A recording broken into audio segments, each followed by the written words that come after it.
ये है खबरों की खबर और आप देख रहे हैं खबरों की खबर टीवी। बुजुर्गों, नौजवानों, साथियों, 2 दिन याद रखिएगा सिर्फ। एक तो 13 में, जहां एक दिन आपको शिद्दत के साथ काम करना है, और दूसरी तारीख 4 जून, जहां हिंदुस्तान का सबसे बड़ा जश्न इंशाअल्लाह औरंगाबाद के अंदर मनाया जाएगा। पिछले बार आप लोगों को ये मौका ज्यादा नहीं मिला था। अल्हम्दुलिल्लाह रमजान का महीना चल रहा था। इस वक्त नतीजे आए, रात के 1 बज चुके थे, सुबह सहरी करना था, तो महज चंद घंटे आप लोगों को जश्न मनाने के मिले थे।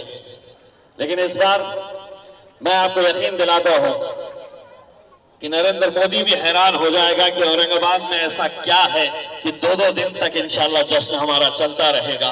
और इस जश्न के अंदर आपको हर रंग दिखाई देगा। आज से 10 साल पहले मजलिस इत्तेहादुल मुस्लिमीन के बारे में सिर्फ इतना कहना बाकी रह गया था कि एक दहशतगर्द संगठन है करके। जिस तरह का हमारा विरोध किया जाता था, जिस तरह हमारी मुखालिफत की जाती थी, आज अल्हम्दुलिल्लाह जब हम फॉर्म भरने के लिए गए थे तो उस फॉर्म भरने की रैली के अंदर जहां पर हरे झंडे नजर आ रहे थे, वहीं पर उतनी तादाद के अंदर नीले झंडे और भगवे झंडे भी नजर आ रहे थे, पीले झंडे नजर आ रहे थे उसके अंदर। ये क्यों और कैसे मुमकिन हुआ? तो अल्हम्दुलिल्लाह पिछले 10 सालों के अंदर हमने काम की बुनियाद के ऊपर लोगों के दिल जीतने का काम किया है। जब हम काम करने निकले तो किसी से ये नहीं पूछा कि तुम्हारी जात क्या है, तुम्हारा धर्म क्या है, तुम्हारा मजहब क्या है। जो लोग हमारे पास आए, अल्हम्दुलिल्लाह हमने सबके काम करने की कोशिश की। बहुत सारे काम किए, कई सारे काम अधूरे रह गए। लेकिन आप लोगों को अच्छी तरह से मालूम है कि एक मेंबर ऑफ पार्लियामेंट का टर्म जो है वो 5 साल का होता है। मुझे सिर्फ 3 ही साल मिले, क्योंकि 2019 के अंदर जैसे ही मैं चुनकर आया, 2020 और 21 के अंदर कोरोना की वजह से सारी दुनिया लॉकडाउन के अंदर चली गई। पार्लियामेंट पूरी तरह से बंद हो गया, हमारा शहर, हमारा जिला भी पूरी तरह से बंद हो गया। इसका सबसे बड़ा खामियाजा और नुकसान क्या उठाना पड़ा? तो 2 साल के लिए 1 रुपये का फंड भी नहीं दिया गया। मोदी साहब ने कहा कि 1 रुपया भी तुम्हें 2 साल के लिए नहीं दिया जाएगा, क्योंकि ये पैसा हम कोरोना के ऊपर खर्च कर रहे। झूठ बोल रहे थे मोदी साहब। ये पैसा जो आपकी गलियों के अंदर, आपके मोहल्लों में और आपके बस्तियों के अंदर खर्च होना था, वो पैसे से उन्होंने एक नई पार्लियामेंट बिल्डिंग बनाई।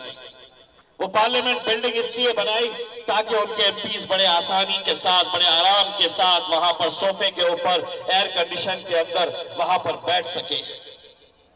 लेकिन 3 सालों के अंदर अल्हम्दुलिल्लाह जितने भी मौके मिले, आज औरंगाबाद का शायद ही कोई इलाका होगा जहां पर आपको इम्तियाज जलील का बोर्ड नजर नहीं आएगा। अल्हम्दुलिल्लाह जितने इलाके हैं उन सभी इलाकों के अंदर कहीं पर आपको 5 बोर्ड, कहीं पर 10 बोर्ड, लेकिन बोर्ड जरूर नजर आएगा, जो इस बात की गवाही देता है कि जितने काम हम कर सकते थे उतने करें। बहुत सारे लोगों की नाराजगी होती है कि मेरी गली का काम क्यों नहीं हुआ है करके। लोगों ने 20-20 साल लगा दिए यहां पर सियासत करते हुए। उन्होंने कितना काम किया, और अल्हम्दुलिल्लाह आपका बेटा, आपका दोस्त, आपका भाई पिछले 3 सालों के अंदर क्या काम किया है यह आप बखूबी जानते हैं। आज नाइंसाफी की कहीं पर भी कोई घटना होती है, किसी के ऊपर जुल्म होता है, किसी के ऊपर ज्यादती होती है, तो वो किसी बड़े दूसरे नेता के पास नहीं जाता है, वो हमारे पास आता है, क्योंकि उसे मालूम है कि यहां पर इंसाफ की लड़ाई लड़ी जाती है।